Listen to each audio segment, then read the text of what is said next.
ನಮಸ್ಕಾರ ವೀಕ್ಷಕರೇ, ಸವಾಲ್ ಟಿವಿಗೆ ಸ್ವಾಗತ. ನಾನು ಅನುಪಮ. ಇಂದಿನ ನಮ್ಮ ಭಾವನಾತ್ಮಕ ವಿಷಯ ಕಾರ್ಯಕ್ರಮಕ್ಕೆ ನಿಮಗೆಲ್ಲರಿಗೂ ಸ್ವಾಗತ.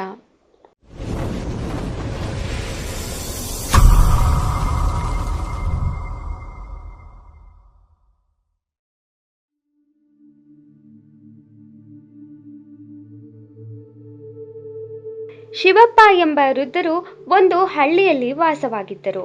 ಅವರಿಗೆ ಒಬ್ಬನೇ ಮಗ ಕಿರಣ್ ವಿದೇಶದಲ್ಲಿ ಅತ್ಯಂತ ಯಶಸ್ವಿ ಇಂಜಿನಿಯರ್ ಆಗಿ ನೆಲೆಸಿದ್ದರೂ ಅವನ ತಂದೆ ಶಿವಪ್ಪನವರು ಮಾತ್ರ ಹಳ್ಳಿಯ ವೃದ್ಧಾಶ್ರಮದ ಒಂದು ಸಣ್ಣ ಕೋಣೆಯಲ್ಲಿ ಕಾಲ ಕಳೆಯುತ್ತಿದ್ದರು. ಪ್ರತಿ ಬಾರಿ ಅಪ್ಪ ಫೋನ್ ಮಾಡಿದಾಗಲೂ ಈ ಬಾರಿ ರಜೆಯಲ್ಲಿ ಖಂಡಿತ ಮನೆಗೆ ಬರ್ತೀನಿ ಅಪ್ಪ ಎಂದು ಕಿರಣ್ ಸುಳ್ಳು ಆಶ್ವಾಸನೆ ನೀಡುತ್ತಿದ್ದ.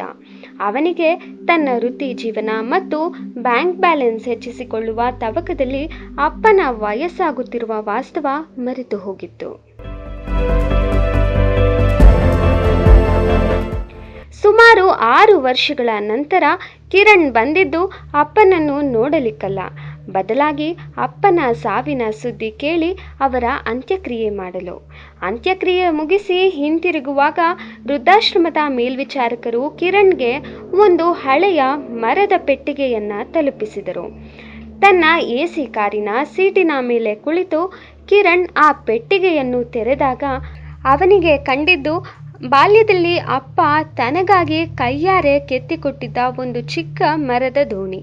ಅದರ ಜೊತೆಗಿದ್ದ ಅಪ್ಪನ ಹಳೆಯ ಡೈರಿಯಲ್ಲಿ ನಡುಗುವ ಕೈಬರಹದಲ್ಲಿ ಹೀಗೆ ಬರೆಯಲಾಗಿತ್ತು: ಮಗನೇ ಕಿರಣ್, ನೀನು ಅಮೆರಿಕಾದಲ್ಲಿ ದೊಡ್ಡ ದೊಡ್ಡ ಯೋಜನೆಗಳನ್ನೇ ಮಾಡುತ್ತಿರಬಹುದು, ಆದರೆ ಈ ಪುಟ್ಟ ಮರದ ದೋಣಿಯೇ ನನ್ನ ಪಾಲಿನ ದೊಡ್ಡ ಆಸ್ತಿ.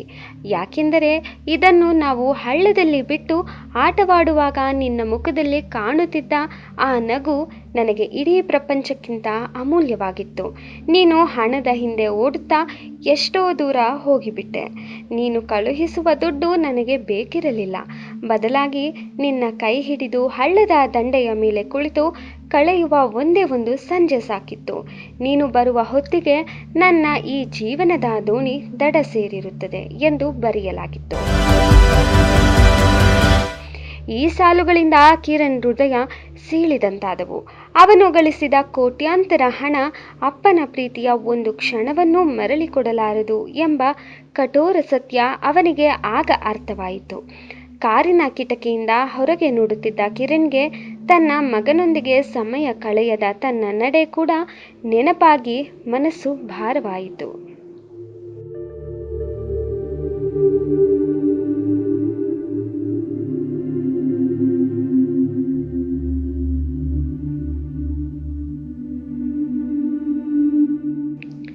ಇದೇ ಥರ ಹೆಚ್ಚಿನ ವಿಡಿಯೋಗಳಿಗಾಗಿ ಸವಾಲ್ ಟಿವಿಯನ್ನು ಸಬ್ಸ್ಕ್ರೈಬ್ ಮಾಡಿ, ಲೈಕ್ ಮಾಡಿ, ಶೇರ್ ಮಾಡಿ, ಹಾಗೆ ನಿಮ್ಮ ಅನಿಸಿಕೆಗಳನ್ನು ಕಮೆಂಟ್ ಬಾಕ್ಸ್ನಲ್ಲಿ ತಿಳಿಸಿ.